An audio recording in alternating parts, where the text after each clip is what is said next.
Ben, alors, la femme dont je vous parlais la dernière fois, c'est celle des prénoms que... Enfin, je voulais dire que maintenant, elle dort avec moi la nuit. Moi, Elle s'occupe de... j'ai une idée de 1999 que j'ai trouvée dans la poubelle de mon ordinateur. C'est le jour du père. 1 et 2 sont père et fils, et ils sortent pêcher le poisson dans un lac. Ils attendent de longues heures sur une barque dans l'eau. La série est tournée en temps réel, et donc ils attendent longtemps. Ils ne pêchent rien parce qu'ils ne savent pas que sous l'eau, pour les poissons, c'est le jour du père aussi. Et ils sont tous en train de dîner avec leurs enfants. Ah ouais, c'est pas mal. Moi aussi, j'ai écrit une version similaire. C'est sur un mec qui est assis et qui baille toute la journée.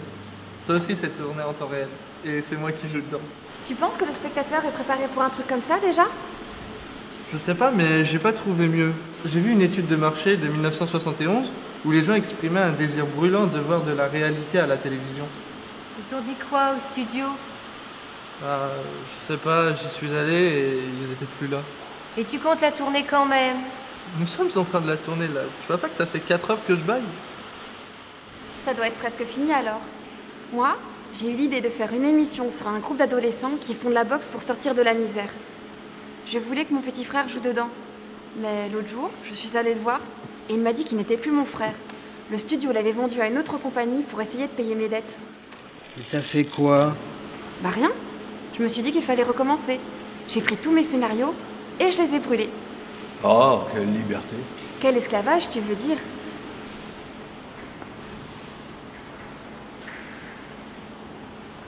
Il n'y a plus de Watersroom, maintenant on est là.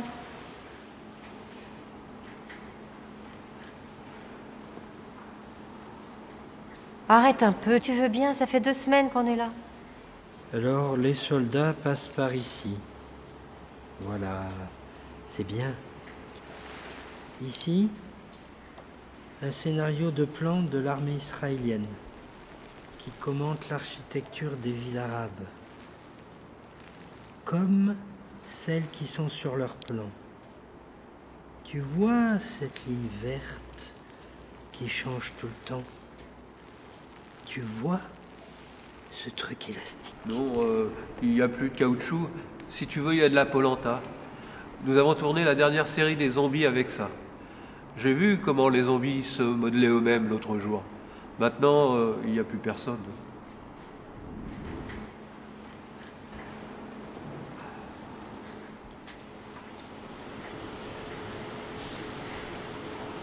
Grâce à je ne sais quel tour du destin? Non. Ça, c'était ta réplique d'avant. Maintenant, t'as plus de réplique. Tu as création de conflit. Et je dis quoi alors? Bah rien, je dis rien, voilà. Voilà, tu dis rien. Rien quoi? N-E-A-N-T. L'élément perturbateur par excellence. Par définition même. Bah oui, je dis rien alors. Tu ne peux pas rien dire. T'es obligé de dire quelque chose. Non, non, non, non, non, non, non. Je dis rien. Je dis élastique, rétention, personnel, banane, microphone, café, dépression, inflation, éponge, frigidaire, café familial, café fondant, nécessité, bouquet, programmation, uniprix, monoprix, bouquet, stylet, stiletto, torche, angoisse, réflexion, aubergine. Mais B n'est plus une personne, c'est un symptôme. Ça aussi, c'était ma réplique d'avant. Tu veux bien éviter de me copier, s'il te plaît? Gna gna gna gna gna gna gna. Tu pourrais éviter de me copier? Gna gna gna gna. Moi, j'ai une autre idée. C'est sur le néant même et le manque de soins qui sont en train de détruire un règne merveilleux appelé... Fantasia. L'impératrice du règne est en train de mourir. Elle a besoin d'un nouveau nom. Mais seul un humain, un garçon humain, pourrait lui donner ce nouveau nom qui pourrait la guérir. Alors, un jeune homme à cheval part le chercher à travers le pays. Parallèlement, dans une autre dimension, un jeune garçon est en train de lire un livre qui s'écrit tout seul au fur et à mesure que les pages avancent. Il lit l'histoire du jeune guerrier à cheval qui traverse le règne de Fantasia avec pour seul objectif d'appâter le garçon pour qu'il donne un nouveau nom à l'impératrice. Il a un cheval qui meurt dans le marais de la mélancolie. Voilà. Donc, le cheval meurt dans le marécage de la mélancolie et le jeune garçon... Je suis amoureuse de ce garçon. Mais comment ça se fait qu'il est si beau et si jeune? Il n'a que 10 ans, mais je pourrais l'adopter, le regarder grandir et... Excuse-moi, mais tu n'as pas inventé cette histoire. Tu l'as juste volée de l'histoire sans fin. Et en plus, t'as même pas changé le nom des personnages. Tu penses qu'on est des imbéciles, là? Bah oui, je pense qu'on est des imbéciles, là. Sinon, qu'est-ce qu'on fait dans le studio de la punition, là? Ça, c'est pas le studio de la punition, c'est juste le studio. Ils nous ont viré du Writers Room pour en faire un parking payant. Ils disent que notre tâche est utopique. Ah, je comprends, hein. Ça faisait des mois qu'on n'avait plus de salaire.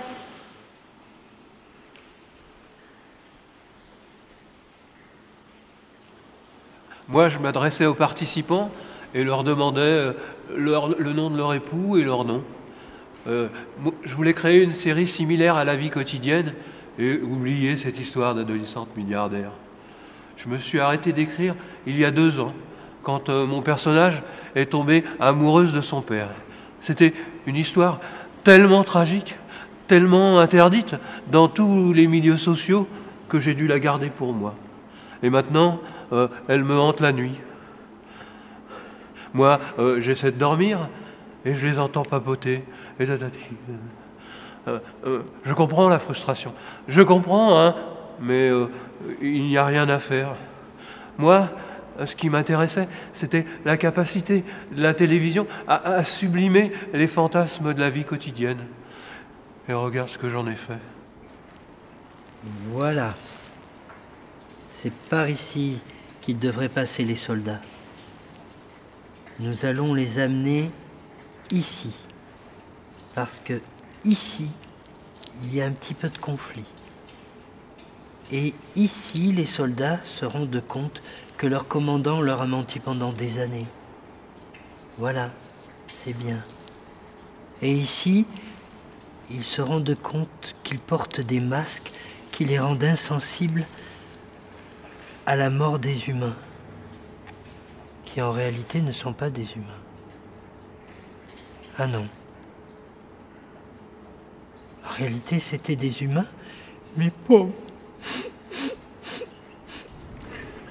Alors, le 1er juin 1952, une femme voudrait séduire un maître nageur. Elle se jette à l'eau et commence à faire comme si elle se noyait jusqu'à ce que le maître nageur vienne lui porter secours et lui fasse une respiration bouche à bouche. Quand la femme ouvre les yeux, elle dit « Mon nom, c'est Virginia Morse. » Le maître nageur dit « Mon nom, c'est Monsieur S. » La femme dit « Madame S est une femme qui doit avoir beaucoup de chance pour savoir si le maître nageur est marié. » Mais le maître nageur ne répond pas. Non pas parce qu'il n'est pas marié, mais parce que le maître nageur est un peu simple d'esprit. Moi, j'ai trouvé un truc avec l'histoire des noms gravés sur les plaques de polyuréthane.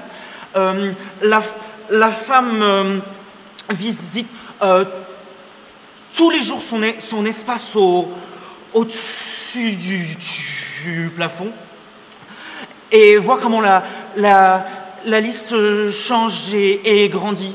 Et un jour, elle voit qu'il y a son propre nom gravé sur les plaques. Alors je me dis que si moi aussi je gravais mon nom comme ça sur les plaques... Moi, je pense que tu devrais retirer cette histoire de noms gravés sur les plaques. Pourquoi? Parce que c'est pas une histoire fantastique. Ça devrait rester minimal, mais dans le style du boom latino-américain. T'es vraiment un imbécile. Non, c'est toi l'imbécile. Moi, je suis juste un écrivain.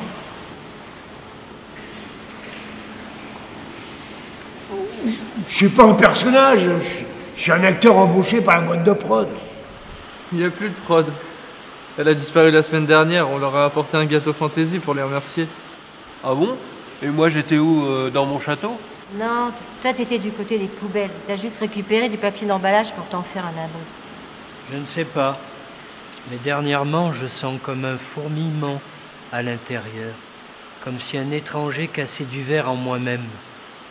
Ce n'est pas gênant, mais j'entends comme un bruit, un vacarme constant. Comme un petit piano, je l'entends aussi. Non, plutôt comme... Comme des aboiements. Ah, moi aussi je l'entends. Mais je me dis que ça doit être l'anxiété. Non, ce n'est pas l'anxiété, ce sont des aboiements. Et la femme de l'autre jour? C'est pour une femme, c'est une coach que le studio avait engagée avec l'espoir de réveiller nos esprits.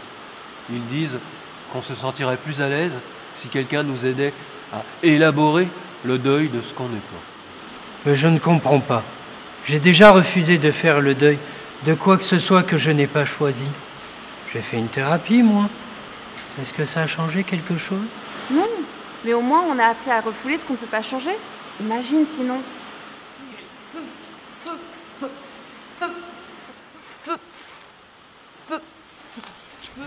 Forme, tu veux dire? Les formes ne sont pas uniques. Elles sont collectives, elles évoluent par affinité. Elles nient les conceptions idéologiques et les résolutions morales. Elles mènent le capitalisme vers un état d'expression permanent.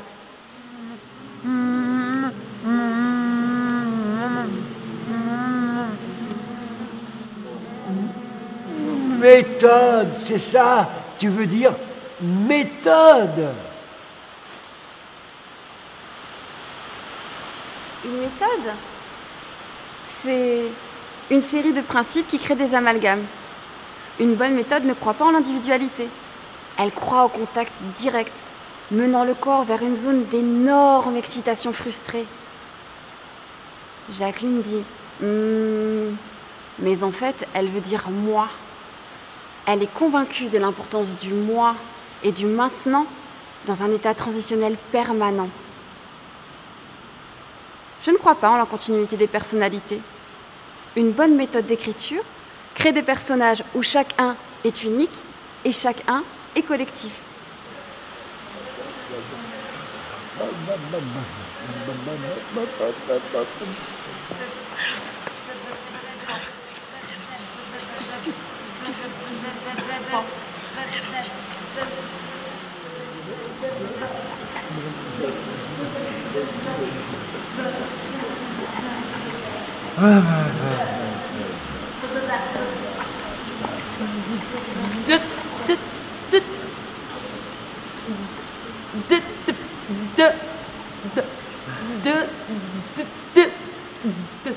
Distribution? Tu voulais dire distribution?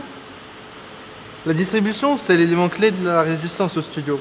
On croit qu'on a ce qu'on mérite. L'épouse infantile, les enfants autodestructifs, la voiture cassée. Une bonne méthode d'écriture passe par le bon travail de la foi. La psychologie, c'est pour les arriérés. BBC, Columbia, Marvista, Miramax, MGM, Netflix, PATV Player, Pixar, The 20th Century Fox, Warner. Cherchons du réalisme, quoi. Du réalisme. Profitons de ce que le monde peut nous apporter. Ne partons pas les mains vides. Ne restons plus à papoter à côté du water dispenser. Oui, tous les jours des choses arrivent dans le monde. Un homme a faim, un homme meurt, une femme est assassinée, une adolescente tombe enceinte.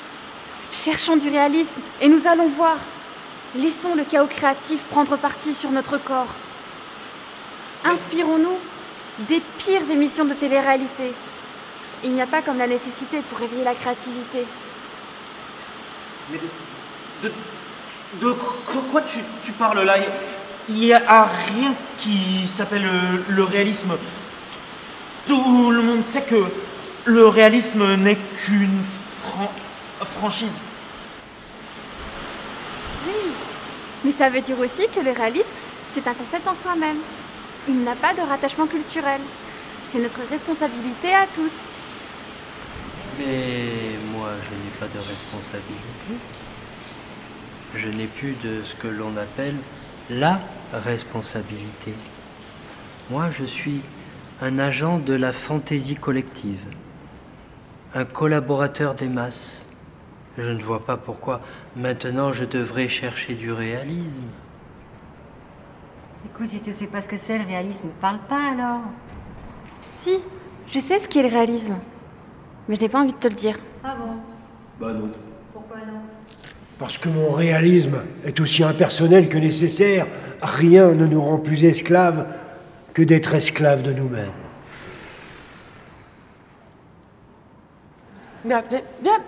Appelez-les maintenant. Je vais aller sur ça, les chaises. Où est le désir? Ça oui, d'allume ça. C'est ça? Êtes-vous prêt à sentir le wake-up call? C'est que il est où? Il est où? Il est où le réalisme? Ça, Anton, elle est où la fantaisie?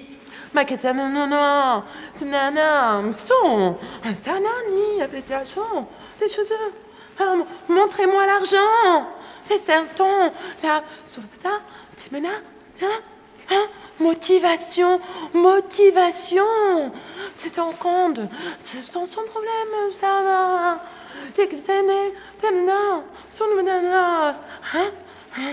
Fondamentaux et mélancolie. C'est non addict. Les matériaux ont une complicité secrète. Et échange et relativité. Monter, descendre, nomadisme et virtualité. Ça, sous non, ici, non, pourquoi, et nomadisme, relativité. Ton qu'on est, c'est non et non, collé, amalgamé. Non, nous sommes prêts. Que donc, non, pourquoi pénétrer par une nouvelle conscience. Donc, là, au travail, sous la ton petit cheveu et non, pas des carottes, non, non, la soupe, non, mousse, la résistance est dans la soumission.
Avec mes adolescentes, on est dans mon château pour finir d'écrire le scénario. Mais rien ne se passe. Alors, elles veulent faire de l'équitation. Mais elles prennent 7 de mes chevaux, ceux qui s'appellent Ramon. Et Pivoine, Violette, Marguerite, Rhododendron, Anémone, Rose et Cactus partent à cheval dessus sans respecter la scénologie.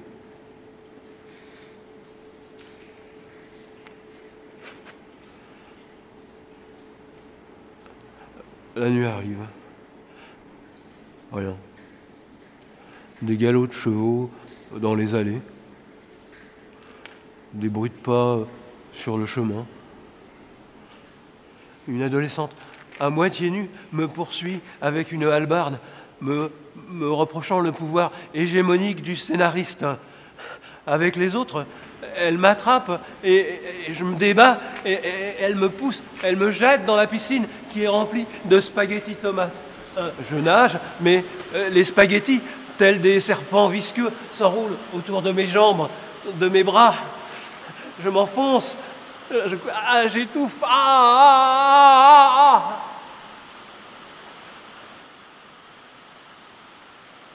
Je déchire le scénario.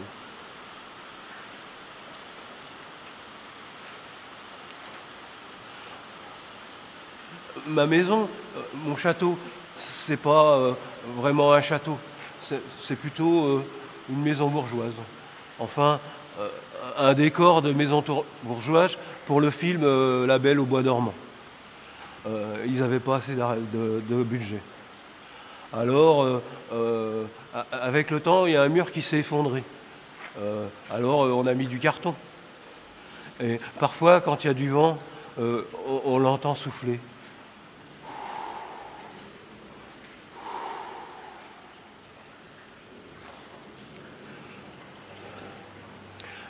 Je voulais la rénover avec l'argent des scénarios. Mais tout ce que j'ai pu faire jusqu'à présent, c'est acheter du carton. Les voisins, les gens du pays, ils l'appellent la maison du fada. Mais ils vont voir, un jour, je vais écrire une super production avec des vaisseaux spatiaux, avec des milliers de figurants. Et mieux que la guerre des étoiles, il y aura des tigres, des dragons, des tanks et plein de caméras. Et on verra partout dans le monde entier. Je serai riche et je construirai des tours pour mon château. Il y aura un donjon, il y aura des bois, des écuries. Je rachèterai tous les terrains autour. Je serai le plus riche de la région.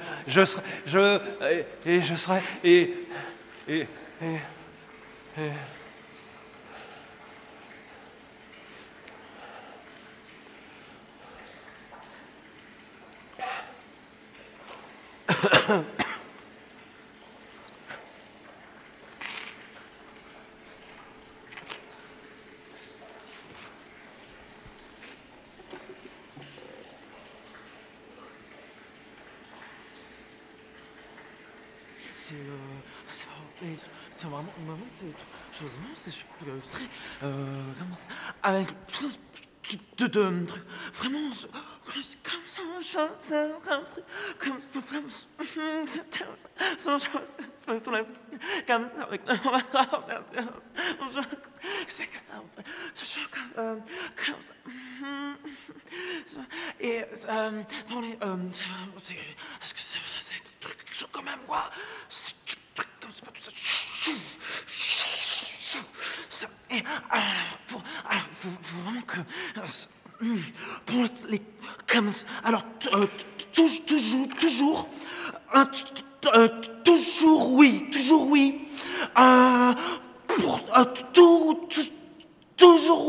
oui tu dis oui et alors parce que à la fin c'est oh mon Dieu parce qu'il y a des grosses sommes d'argent comme ça qui tombent. Oh mon Dieu, merci beaucoup, merci. C'est comme ça, là tout comme ça. Oh merci mon Dieu, quand ça tombe, c'est incroyable. Et puis, parce que faut voter, il y a le 1 pour Éléonore. Elle est comme ça. Comme ça. Et le 2 pour Justine. Et Justine, elle est... Comme ça, c'est comme... Et c'est appeler au 06 42 236 347 22 433 26.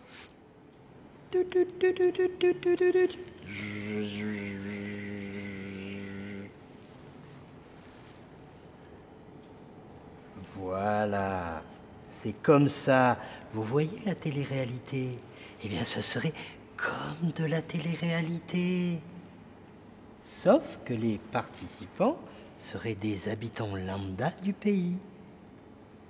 Non, pas de top modèle de... Pas de people non plus. Oui. Oui, vous voyez, comme on fait d'habitude. Voilà, on les mettrait dans des situations à risque pour leur intégrité psychologique. Comme par exemple des bains avec des tarentules. Oui.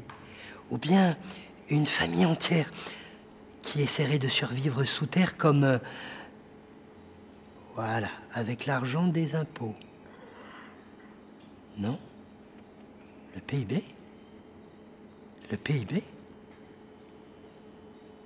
Oui, l'investissement de la nation, oui. Ah, mais ça va être une émission, ça va être une émission géniale. Moi, je voulais être actrice. Mais je pouvais pas être actrice parce que j'étais un garçon. Enfin, je ressemblais à un garçon. Et je voulais que les gens m'aiment. Alors je vais être actrice pour devenir une star et que tout le monde m'admire. Et comme je pouvais pas être actrice, j'ai décidé d'être écrivain. Et ce sont mes enfants que j'ai envoyés devenir des stars. Oui, oui, je les ai inscrits à tous les castings. Oui, je les ai amenés sur tous les plateaux. Et c'est par eux que j'entre dans le monde du cinéma. C'est Nachito qui a commencé, tout petit. Oui, j'ai commencé par écrire des publicités. Tout le monde ne sait pas écrire des séries, il faut bien travailler et gagner de l'argent. Alors, j'ai écrit des publicités et j'y ai placé Nachito. C'est une publicité pour les tacos. C'est normal, c'est le plus mexicain d'entre tous. Il n'avait qu'un an. Et il devait pleurer. Alors je l'ai piqué avec un trident. Et les larmes sont venues toutes seules. Et il a pleuré. Et tout le monde m'a félicité car il était criant de vérité. Il crevait l'écran. Et on m'a félicité et on disait bravo, bravo. C'est lui, c'est moi, c'est lui, c'est moi. Il était merveilleux. Et aujourd'hui, c'est une star de la télévision mexicaine. Est-ce qu'il se souvient de moi? Je ne sais pas. Quelle ingratitude. Aucune reconnaissance, aucun remerciement. Après tout ce que j'ai fait pour eux.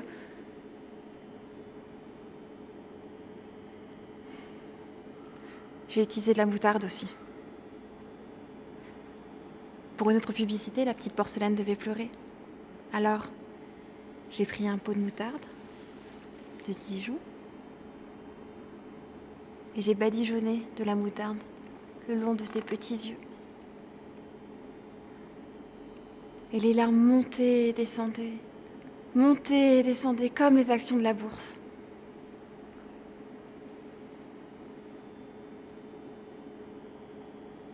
Elle était superbe. Mais à travers elle, j'étais superbe. Mais aujourd'hui, mes enfants ne me parlent plus. Ils me mettent toute nue dans la rue avec l'espoir qu'on leur enlève la charge. Pourtant, c'est un juste retour des choses. Il y a des milliers d'enfants qui travaillent dans le monde et on ne fait pas autant de reproches aux parents.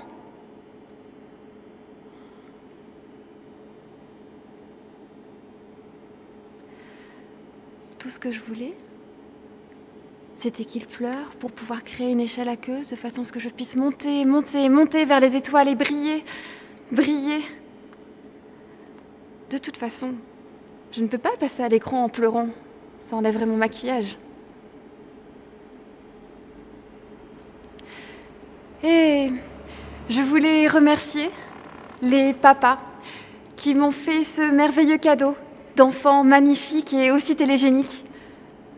Merci à eux, merci à nous, merci à tous. Merci. C'est vous, c'est moi, c'est moi, c'est moi.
Je regarde la personne que j'ai en face de moi, droit dans les yeux. Je la vois évoluer dans le temps. Cette personne est chez elle en train de jouer au solitaire sur l'ordinateur. Comment est son ordinateur, sa table de travail? Que fait cette personne devant son ordinateur? Comment est-elle habillée? Je visualise son pyjama préféré. Je la vois en train de lire au lit, à son bureau, en train d'écrire et d'imaginer un nouveau scénario, une nouveauté, quelque chose de jamais vu que j'aimerais voir ce soir même à la télévision. Je regarde la personne en face de moi maintenant. Je la vois évoluer dans le temps. Je la vois vieillir. Il y a des rides qui poussent sur son visage, des poils, de la barbe.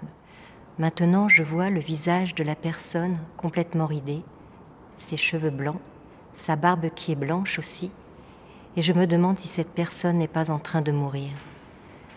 C'est une personne très très vieille. Regardez-la pendant un moment. Admirez ce que je vois. Je vois la personne maintenant reculer dans le temps. Je vais avec la personne à un stade précédent, primitif. Je vois comment la personne rajeunit, son visage devenir de plus en plus lisse. C'est un enfant de 10 ans, 9 ans, 8 ans, 5 ans. C'est un tout petit enfant, un enfant de 2 ans, et je regarde ce bébé grandir à nouveau. C'est un bébé de 10 ans. Ce n'est plus un bébé, c'est un enfant, une personne. Je vais rencontrer la personne, je l'ai devant les yeux, je la regarde, je suis là, je vais rentrer en elle, je partage ses données cognitives, j'avance vers elle, elle m'accueille. Elle ouvre les yeux, elle ouvre la bouche. Je vois ses dents, l'intérieur de sa bouche. Je vois ses papilles gustatives, son sens de l'humour, sa peur de l'échec, son ignorance prédéterminée. Je rentre dans son œsophage. Je deviens la personne. Je suis son symptôme. J'avance. El año anterior logramos la fusión de la grasa personal y el jabón social. Todo cambió.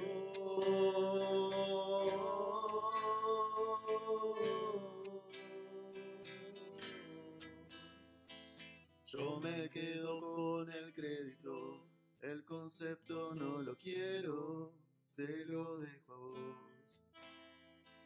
Yo me quedo con el crédito, el concepto no lo quiero, te lo dejo a vos.